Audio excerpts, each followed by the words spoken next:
नमस्कार, न्यूज़ 18 के digital platform पर आपका बहुत स्वागत है। मैं हूं आपके साथ अंशिका पाठक। हरियाणा के भिवानी जिले में मनीषा की मौत के मामले में अब गैंगस्टर की भी एंट्री हो गई है। गैंगस्टर सुनील सरधानिया और दीपक नांदल ने सोशल मीडिया पर एक पोस्ट डाली है। उन्होंने आरोपियों की जानकारी देने वाले को 51 लाख रुपए का इनाम देने की घोषणा की है। जी हां, 51 लाख रुपए इनाम देने की घोषणा की है। लॉरेंस गैंग ने भी इस मामले में इंसाफ दिलाने की धमकी दी। उनका कहना है कि अगर पुलिस और सरकार ने इंसाफ नहीं दिया तो वो खुद दे देंगे इंसाफ। गैंगस्टर सुनील सरधानिया और दीपक नांदल ने अपने सोशल मीडिया पोस्ट में सभी बिरादरी के लोगों को संबोधित किया। उन्होंने कहा कि मनीषा के मामले में सभी इंसाफ की मांग कर रहे हैं, लेकिन प्रशासन कुछ नहीं कर रहा है। शायद प्रशासन पर किसी का दबाव है, इसीलिए वो आरोपियों की जानकारी देने वाले को 51 लाख रुपए का इनाम देंगे। उन्होंने ये भी कहा है कि जानकारी देने वाले की पहचान गुप्त रखी जाएगी। गैंगस्टर ने अपनी पोस्ट में लिखा, राम राम सभी 36 बिरादरी को।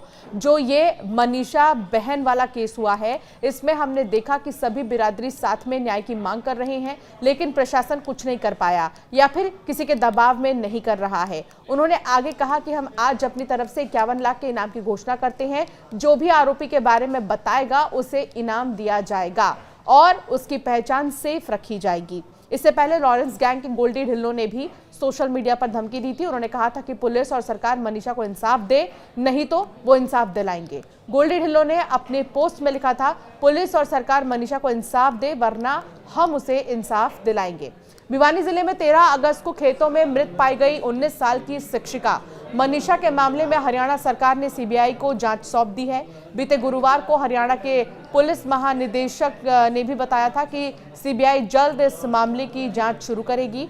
हत्याकांड के तकरीबन 8 दिन बाद मनीषा का गुरुवार को उसके गांव में अंतिम संस्कार कर दिया गया था। एक चीज और देखिए, सीबीआई का ये भी कहना है ना, अगर आप एक इंसान होने के नाते सोचे इसे, तो सीबीआई के लिए कितनी चुनौती है कि कहीं से पुलिस सपोर्ट उन्हें शायद ही मिले, क्योंकि भिवानी से लेकर रोहतक तक जब पोस्टमार्टम किया गया मनीषा का, तो उसमें यह दिखा दिया गया कि मनीषा ने जहर खाकर आत्महत्या की है। लेकिन सवाल यह है कि महज 19 साल की मनीषा को आखिर जिंदगी में क्या परेशानी थी, आखिर उसको किस बात की परेशानी थी। वो बहुत इंडिपेंडेंट लड़की थी, 19 ईयर्स की लड़की, जब एक जॉब कर रही थी, पूरे परिवार को संभाल रही थी, तो आखिर उसकी दुश्मनी किससे होगी। 3 बार उसका पोस्टमार्टम हुआ है। क्या कभी इस तरह के केस में पोस्टमार्टम हुआ बैक टू बैक?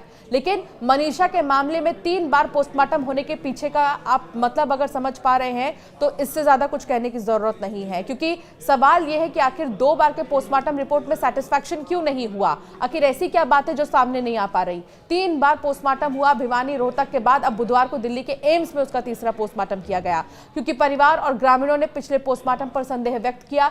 कथित तौर पर मनीषा के गले पर कट का निशान था। दिल्ली एम्स में पोस्टमार्टम के बाद मनीषा का शव उसके गांव पहुंचा, जहां भारी पुलिस बल की तैनाती के बीच अंतिम संस्कार किया गया। बीते दिन ही श्रद्धांजलि सभा का आयोजन किया गया था। जब सब पहुंचे और मनीषा को सबने श्रद्धांजलि दी, और डीजीपी ने प्रेस कॉन्फ्रेंस कर भी कहा कि सारी जांच पोस्टमार्टम और फॉरेंसिक स्तर पर हो रही थी। इसमें समय लगता है। मनीषा के जहर खाने या किसी और की तरफ से खिलाने, सीसीटीवी और सुसाइड नोट से जुड़े सवालों पर डीजीपी ने कहा कि इन सभी तथ्यों की जांच सीबीआई करेगी। ऐसे में अब कोई खुलासा पुलिस नहीं कर सकती है।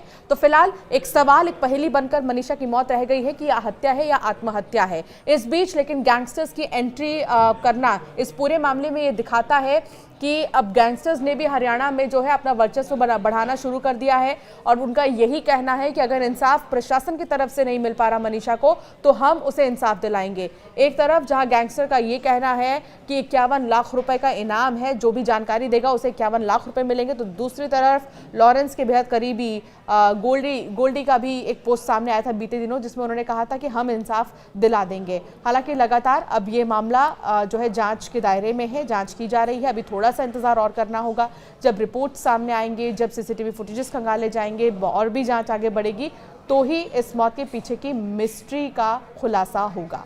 आपका क्या मानना है इस पर हमें जरूर कमेंट कर बताएं।